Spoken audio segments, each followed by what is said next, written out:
coffee out. Oh, input, output. There you go. That's what we should put on the door. You just move it from one end of the boat to the other. Hi. Come on aboard. He's like, oh, forget it. I'm taking pictures. Yeah, you can see them. They do. That's How smarter he looks. This is Dan. Give it up for him. This is Keely. Keely started fishing as a young man. He left New Zealand when he was about 16 years old, jumped on a tuna boat, started sailing to the South Pacific. Probably fished half the oceans around the world.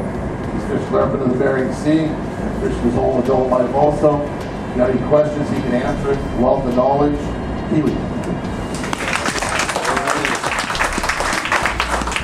Every boat's got to have a couple greenhorns. We got a couple today. We got Tess. She grew up right here in Ketchikan. Her dad's a commercial fisherman. She knows everything there is to know about fishing. She told me this morning. If you have any questions, she can answer them for you. This is Tess. And we got Julie. Julie grew up in Astoria, Oregon. She knows everything there is to know about fishing. No? Yeah, well, anyway, she knows most everything you need to know. She can answer your questions too. This is Julie. And we got Salisa. This is her second year, so she's not a greenhorn, she's a whiz bang. Okay? She can answer all your questions. Right? Okay. Yeah. Let's go fishing. In the corner. If you'd like one of those, let us know, we can get you one, or feel free to help yourself. But you guys just remember this. You are in Alaska. Now this here is a reality show. You guys come up to this state to pick strawberries, you are in the wrong state. You head south somewhere to pick them. You know, as my mum said when I was growing up, there's no such thing as bad weather, just an adequate clothing, so go put some more clothes on. Okay, Mum. Okay, 3.5 hours. 50-foot wave was thrown over on her side. At that time, this boat was called the Shannon Marie. And the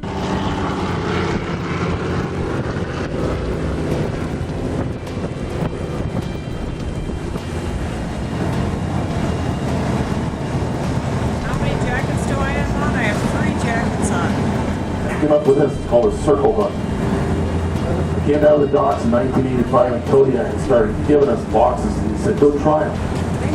I'm telling you they're going to work. Well, how's that going to work? I can put that in my hand, squeeze as hard as I want, then he was poke me. How's that going to catch a fish? The guy I was working for at the time said, put them on half the gear. If they don't work, we'll take them off, put her back home the gear, we'll put the other ones on. The first tub of gear we hauled with these circle hooks on it, out of those 100 hooks, had 90 fish on it, some up to 400 pounds. We knew those fish were down there. We never see them because these J hooks, they would straighten out. You're going to stand in a station just like this for days on end, doing nothing but putting bait on thousands of hooks. You're going to have a man chopping bait to put on those hooks. You're going to be butchering every single one of these fish. You know, we all had crab pot up, dump those crabs out on that table and sort through them. They're either large enough to keep or they're too short and they go over the side. That's all the handling of those crabs we're going to do. But we're going to handle these fish for the first time when we wrestle them aboard this boat. 1, 2, 300-pound fish at a time. But then we're going to handle them many more times after that. Again, we're going to wrestle these fish up on this table. We're going to have to butcher every single one of these fish. Taking the gills, the guts, there's glands up inside of these fish that need to be removed. And that entails jamming your fingers back up into that cavity to pull these glands out of there. We then have to scrape that fish clean of any blood. Clean that cavity out. Then we're going to have to take that fish and we're going to hand it to a man down in that fish hole. He's going to pack every single fish individually with ice. Then he's going to layer ice all these fish down there. The work never ends once you start a long line trip. When we haul this gear back aboard this boat, it doesn't fall back into a tub nice and neat like this all ready to bait again. You've basically got to rebuild that gear every single time you fish it, replacing broken hooks, ganyons, straightening everything back out again so it resembles what you started with. And then you start that process all over again. And when we go to set this gear, we're going to throw some buoys off that stern. They're going to lead into an anchor, and that anchor is going to lead into 20, 30, maybe 40 of these tubs, all tied together. That's what we call a string of gear. Now once these hooks start peeling out over the side, there's no stopping them. And things go wrong back there once in a while. When they do, all you do is stand back, let it go. You can haul that mess back aboard the boat, deal with it later. What can happen also when things go wrong back there is a man takes one of these hooks. Now these little black cod hooks here, they get into a man very unpleasant. They take a little piece of you with them, but they're not going to pull you over the side of that boat. These big meat hooks right here are a different story. Much larger, much stronger. They're designed to pick a 2, 3, maybe 400-pound halibut up off this line, coming off the bottom of that ocean. There's a hook every 6 feet on this halibut gear, strung out from the bottom up to the boat on the surface. We've got a fish on almost every one of those hooks at times, and these whales figured out that that's a pretty easy meal. They will actually eat every single fish off of that line. You'll be standing here hauling nothing up but the lips. That's all they'll leave of those fish for you to look at there. So we'd actually have a little weenie roast, so we thought we were living pretty large.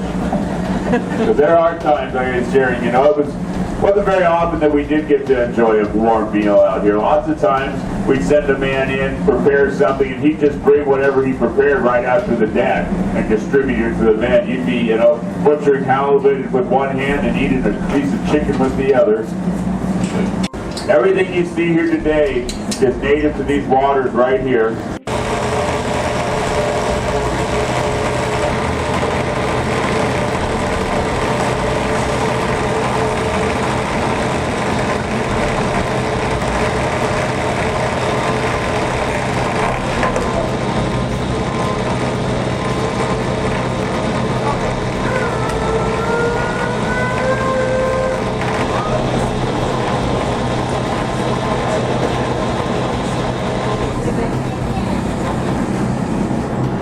Okay, let's see what we got.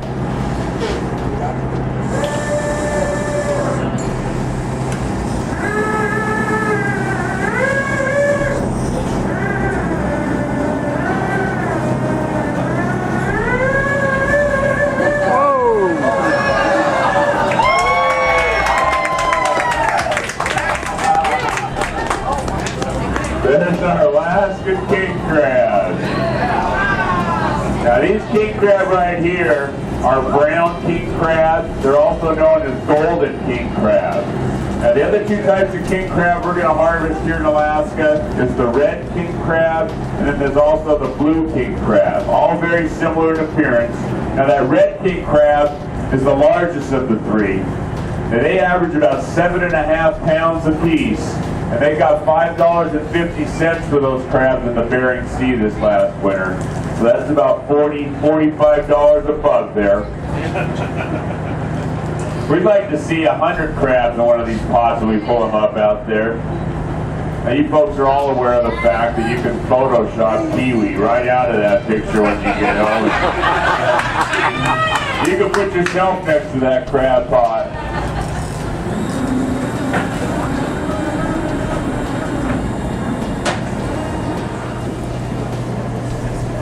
Don't stick your fingers in the picture.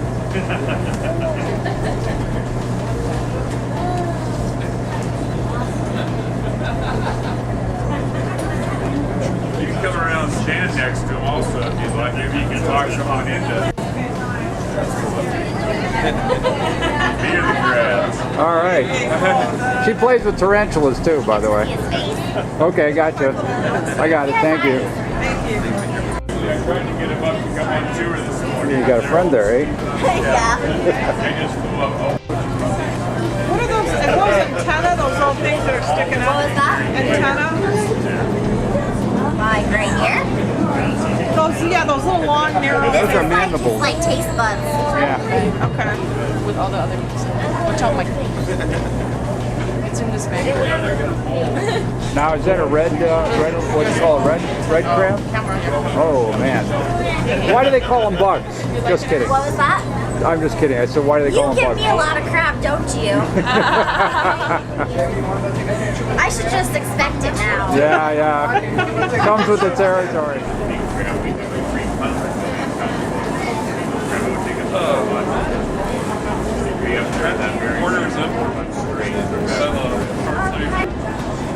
All right, we got a sea star. And actually, One of the women of the industry owned her own boat, fishes up to this very day, is Tommy. Now her cookbook is inside there in the galley. She's got some great pictures, great stories. She's actually ran her own boat, owns her own boat. She's had almost a full women's crew. There's a brittle starfish, sea star. Want to hold on to that? You bring your sister? How about some prawns? You're supposed to come forward. You folks, as you come forward, you can handle some of these. You want a prawn? No, they're No takers on this side? Oh, sure. Now the only thing you want to watch out for is that point right there. Now there's no... Can you comb my hair? Now most of these are spot prawns. You want to take them?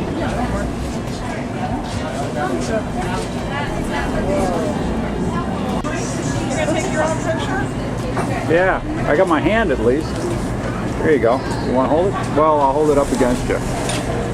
He's kind of scary. Smile. Hi. He's like a shrimp. Now this is a little different style crab pot we're showing you folks here. And a couple different style crabs. We've got the Baronite Tanner crab, and we also got the box crab. Oops, there it goes. Now this pot here is known as a dome pot or a cone pot. The reason a boat would use a pot of this style is because of the stackability of these pots. You can actually stack these one on top of each other. The smaller boat could stack, an adequate amount of gear on their deck for a crab opener. They might not be able to pack very many of those big square pots. The way these crabs are going to get into this pot, it's going to go up the side, drop in the tunnel right on top. The way we're going to get these crabs out of this pot, undo this pucker string right here, bottom opens up, we wire it up, swing it over that table, all those crabs drop right out the bottom. Now we're going to bring these crabs around for you folks to handle. Now they do pinch, and especially these box crabs, they pinch hard. You want to hold it by the back end. That's the end without the claws. What do you got there, Norm? It says REC. That's right. I think it's cute. It's as cute as you are. Look, he's got a hold of my purse. Yeah, you got a friend. He's not going to let go either. Oh my God, he's strong. My word. Now some of the characteristics I shared with you folks about that king crab, the female being quite a bit smaller. Also, she's going to have that distinctively different abdomen or underside. This is It's called, also true yeah, with from the these back. Baronite There you go. crabs. Don't let him get you.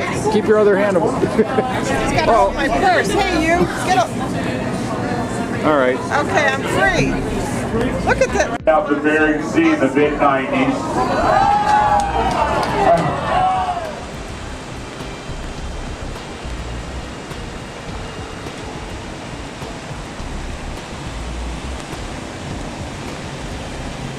And now we'll pan to the right. And there's home sweet home, which is what we're heading to right now.